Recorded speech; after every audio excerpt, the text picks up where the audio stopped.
सभी छात्रों को गुड मॉर्निंग, जय हिंद, जय भारत। और सभी को सभी लोग भाइयों वीडियो को शेयर और सब्सक्राइब कर दीजिएगा ईमानदारी से।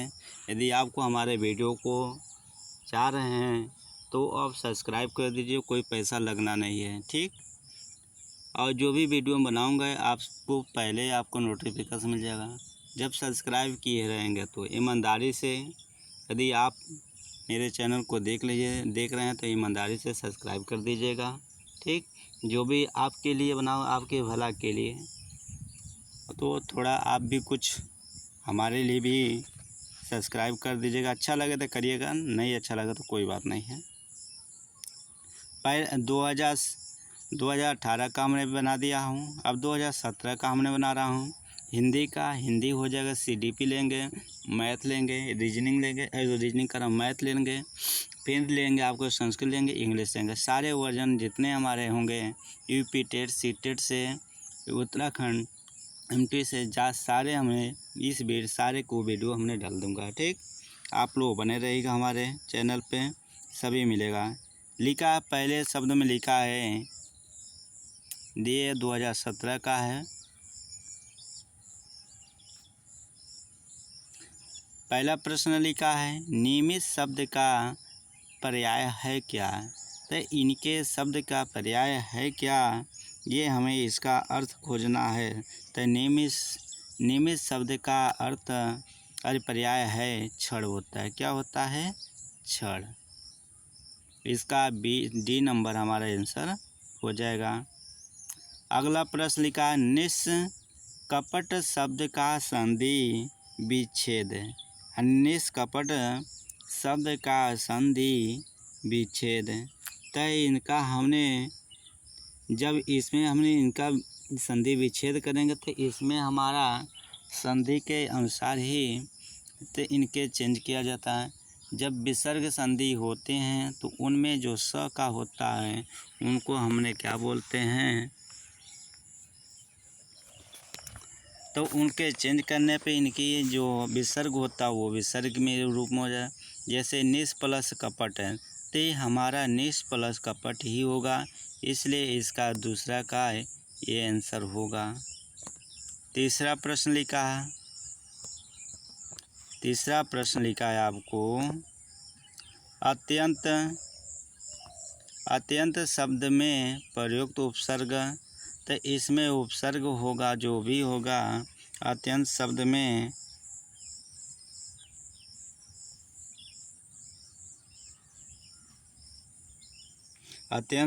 उपसर्ग होगा तो हमारा क्या अति होगा। क्या होगा? अति होगा। कहीं अति आपको दिखाई दे, अति हो जाएगा, ठीक। अगला प्रश्न लिखा है, मुझे झूठा नहीं गया, मुझसे झूठा नहीं गया वाक्य में कौन सा वाच्य है। तो इनमें कौन सा वाच्य है, इनको हमें क्या करना है। मुझे झूठा नहीं गया वाच्य में क्या भाववाच्य, क्या है? भाववाच्य इसमें राइट आंसर हो जाएगा, भाववाच्य है, ठीक।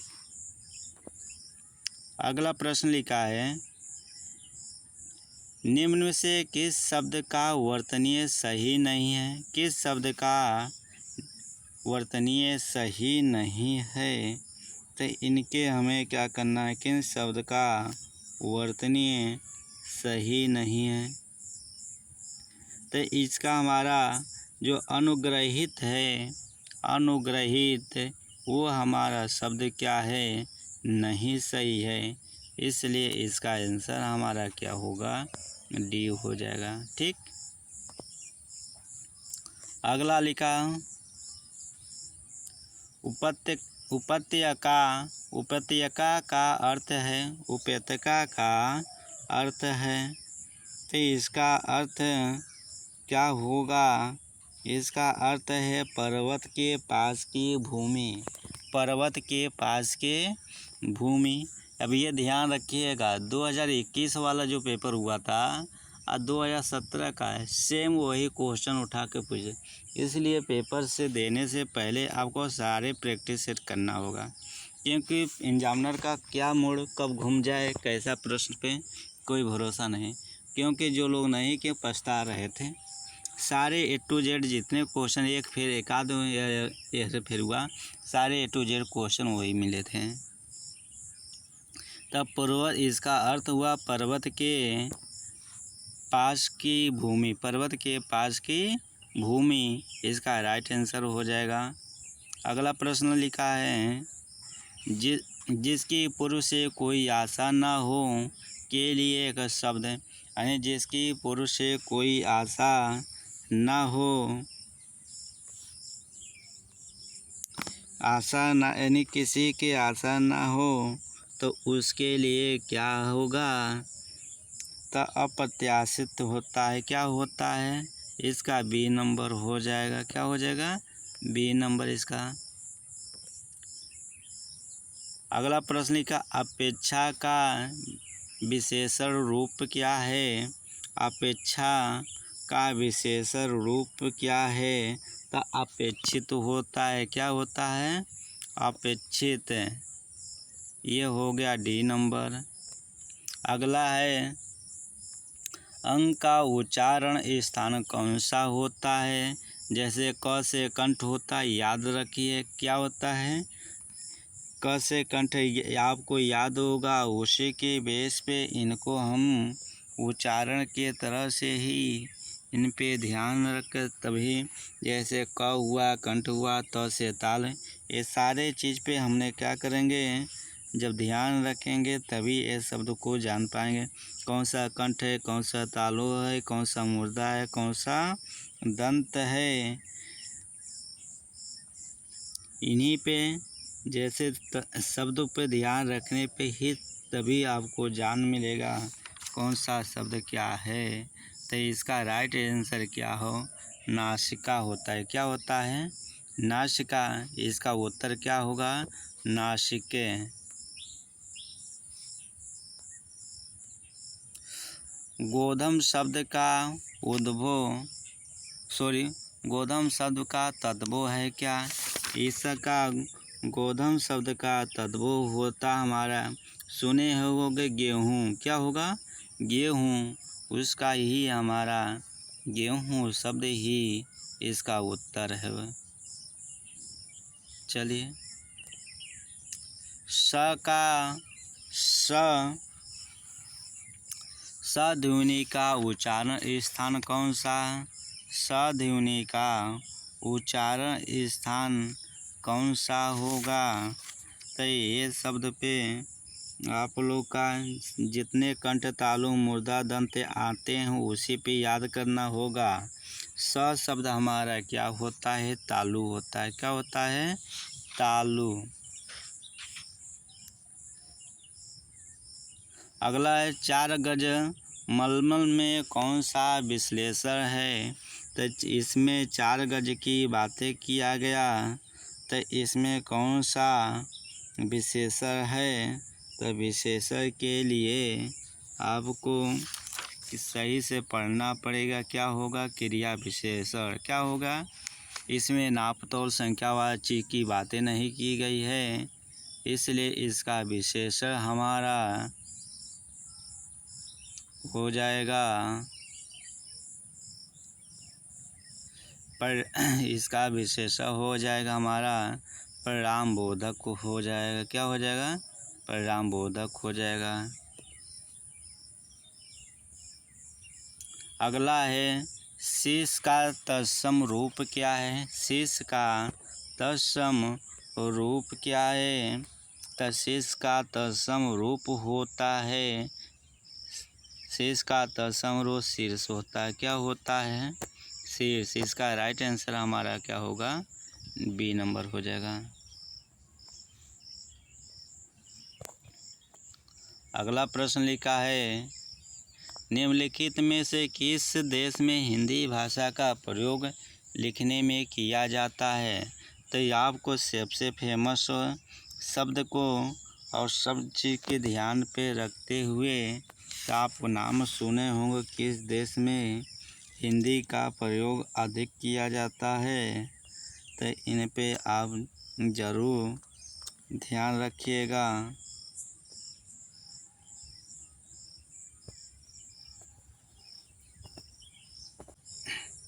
इसका राइट आंसर हमारा क्या हो जाएगा? D number.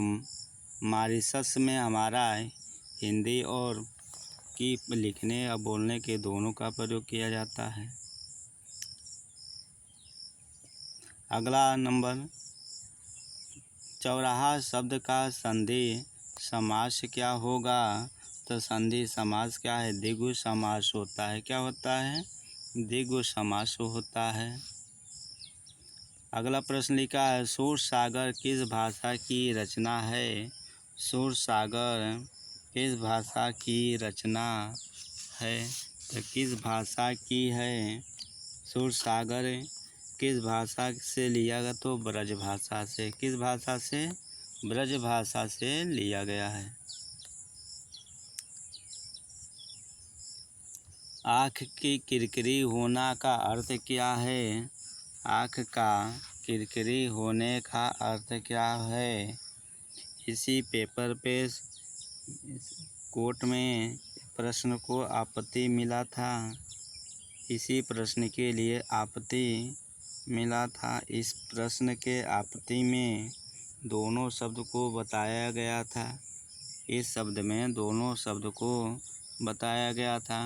अप्रिय लगना, कष्टदायक होना, बहुत प्रिय। इसलिए इस पे दोनों आप प्रश्न क्या हैं? सही हैं। इसलिए इनको जो आएगा उस पे लगा लीजिएगा। लिखा अगला प्रश्न, निम्नलिखित में मौखिक अभिव्यक्त का रूप होता है। तो इसका राइट आंसर क्या हो? आशु भाषण होता है। अगला प्रश्न, वीरों का कैसा हो बसंत कवि किसने लिखी है? यानी ये किसने लिखा है? अब पूछा है वीरों का कैसा बसंत। तो इसके प्रश्न का जवाब सुभद्रा कुमारी चौहान के माध्यम से लिखा गया शब्द है। अगला प्रश्न, हिंदी भाषा में कितनी बोलियां हैं? हिंदी भाषा में कितनी बोलियां हैं? तो कितनी बोलियां हैं? 18 बोलियां हैं। कितनी बोलियां हैं? 18 बोलियां हैं। पहले 17 थे, फिर बाद में 18 किया गया। ठीक। अगला है प्रश्न, निम्नलिखित में से कौन सी व्याकरण और वर्तनीय से शुद्ध भाषा है? तो कौन सी भाषा है? तो इनके प्रश्न का जवाब, इस प्रश्न का उत्तर हमारा क्या होगा? मानक हो जाएगा। क्या हो जाएगा? मानक भाषा हो जाएगा। ठीक। अगला प्रश्न लिखा है, देखिए, भारतीय तेंदु युग में निकलने वाली पत्रिका युग्म क्या है? यानी भारतीय तेंदु युग से निकलने वाली पत्रिका क्या नाम है?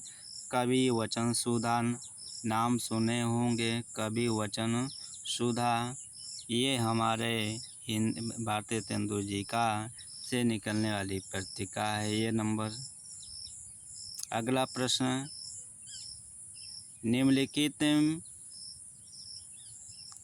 निम्नलिखित में से कौन सा रासो आल्हा खंड के नाम से प्रसिद्ध है? कौन से आल्हा खंड के नाम से प्रसिद्ध हैं? तो कौन सा? पृथ्वी रासो, मुखान रासो, परमाल रासो, विशलदेव रासो। तो कौन से विख्यात हैं?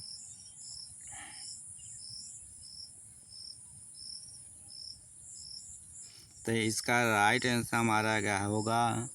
परमल रासो जी होंगे। क्या होंगे? परमल रासो जी हो जाएंगे।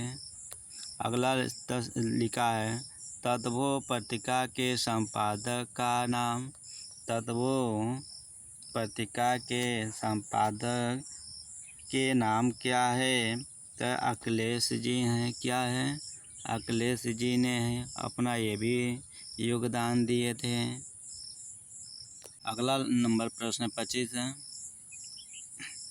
लिखा है प्रश्न में 12 बरस लो कुकर जियो अरु तेरे लोह जिए सियार, यह पंक्ति किसकी है?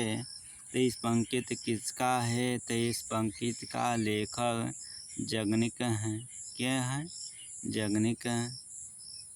अगला पैराग्राफ 26 से 30 तक दिया गया पैराग्राफ में पढ़े और उसका उत्तर दिया जाए। ठीक, लिखा है इस पैराग्राफ में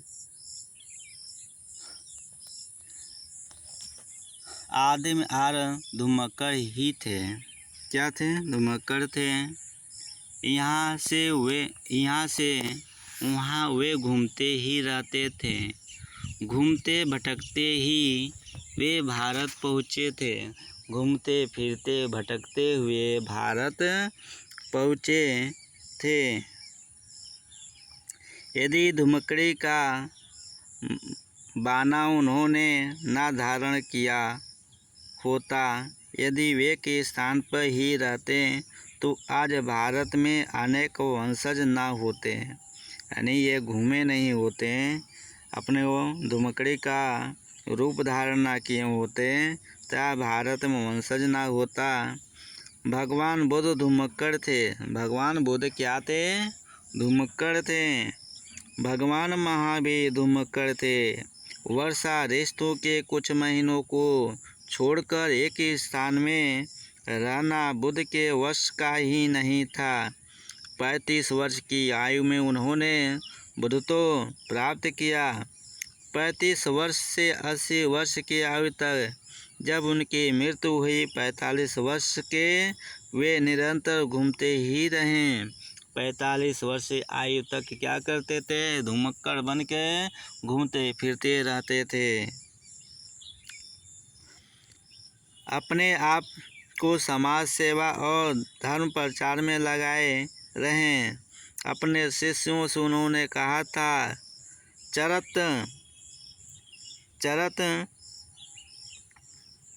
भिखवे चारिक है भिक्षुओं धुमक्कड़ी करो। यद्यपि कभी भारत के बाहर नहीं गए, किंतु उनके शिष्यों ने उनके वचनों को सिर आँखों पर लिया और पूर्व में जापान, उत्तर में मंगोलिया, पश्चिम में मकदूनिया और दक्षिण में बाली द्वीप तक धावा मारा।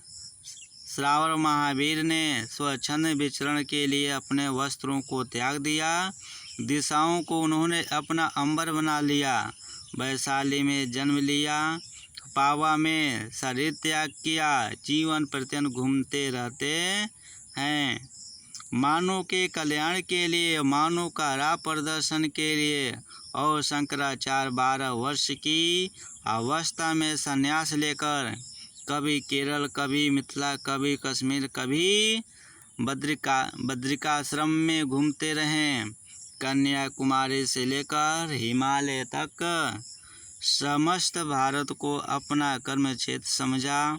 सांस्कृतिक एकता के लिए, समन्वय के लिए, त्रुटि धर्म की रक्षा के लिए शंकराचार्य के प्रयत्नों से ही बौद्धिक धर्म का उत्थान हो सका। इन प्रश्न को पैराग्राफ में दिया गया है, बारीकी से पढ़ें और इसके उत्तर को खोज करें। ठीक,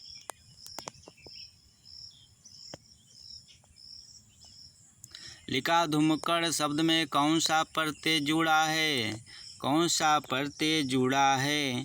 तद इसमें धुमक्कड़ में कौन सा प्रत्यय जुड़ा है? तो इनका उत्तर क्या हो जाएगा? त अकड़ होता है। क्या होता है? अकड़ होता है। महावीर स्वामी का जन्म कहाँ हुआ था? पावापुरी में, वैशाली में, कुशीनगर में, पारसोली में। अभी आपको हमने बताया था महावीर जी का जन्म कहाँ हुआ था? वैशाली में। कहाँ हुआ था? वैशाली में। स्वच्छंद में कौन सा संधि है? स्वच्छंद में कौन सा संधि है? आपको बताए थे व्यंजन संधि है। क्या है? व्यंजन संधि है। कहीं आपको व्यंजन संधि ये दिखाई दिया, इसका राइट आंसर डी हो जाएगा। अगला, महात्मा बुद्ध ने जब बुद्धत्व प्राप्त किया तब उनकी अवस्था कितनी थी? कितने वर्ष के थे? 12 वर्ष के, 45 वर्ष, 35 वर्ष, 40, 80 वर्ष। कितने वर्ष के थे उस समय? उस समय अपनी 35 वर्ष की आयु में ही बुद्धत्व को प्राप्त किया था। श्रुति धर्म का क्या अर्थ है? इसका धर्म का अर्थ यही हुआ, जो वैदिक धर्म हैं इन्हीं से जुड़े हुए या रिलेटेड हैं। तो इसका राइट आंसर हमारा क्या होगा? डी नंबर होगा। अब सभी भाइयों से निवेदन है, वीडियो को यहाँ समाप्त किया जा रहा है। आप लोग सब्सक्राइब, लाइक, शेयर ज़रूर कर दीजिएगा ईमानदारी से। आपके लिए मैं मेहनत करें, आप हमारी एक मेहनत करके सब्सक्राइब कर दीजिएगा और भाइयों बंधुओं को भी शेयर कर दीजिएगा। सभी को मेरे तरफ से धन्यवाद। जय हिंद, जय भारत।